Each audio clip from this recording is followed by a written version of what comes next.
Vannak, akik inkább a szívükre hallgatnak, és nem arra, amit mások diktálnak. Ritkán találkozni ilyen emberekkel, de ők azok, akik emlékeztetnek arra, hogyha elindultál az utadon, ne tántorítsanak el a kétségek és gyötrelmek. Leélheted az egész életed anélkül, hogy felébrednél. Mindenki megmondja, mit csinálj, mi a jó neked. Nem akarják, hogy te találd meg a válaszokat. Azt akarják, hidd el az övéiket. Az emberek rettegnek attól, ami bennük van. Pedig csak ott találják meg azt, amire szükségük van. Mindig tisztában kell lenned azzal, hogy te döntesz, hogy te vagy a felelős a cselekedeteidért.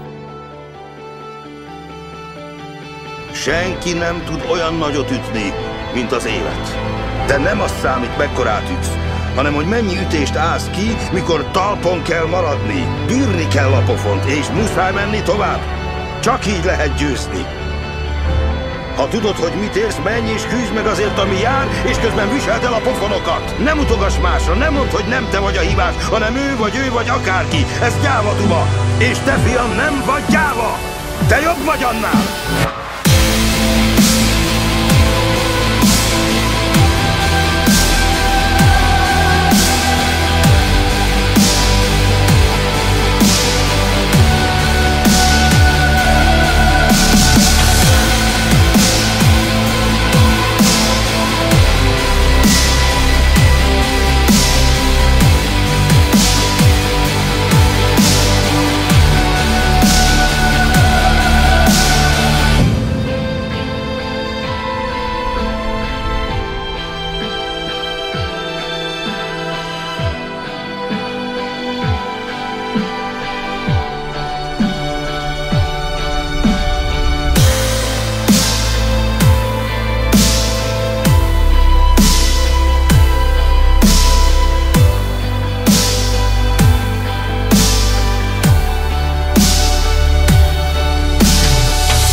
A harcos nem attól harcos, hogy feladja, amit szeret, hanem hogy szereti, amit csinál. Egy jó harcos nem tökéletes, nem győz mindig, nem sérthetetlen. A jó harcos nagyon is sebezhető. Ez teszi igazán bátorrá. Az életben dönteni kell. Dönthetsz úgy, hogy áldozat leszel, de dönthetsz másképp is. A harcos cselekszik, csak a bolond sír. Nincs olyan, hogy kezdet és vég. Csak a tett van.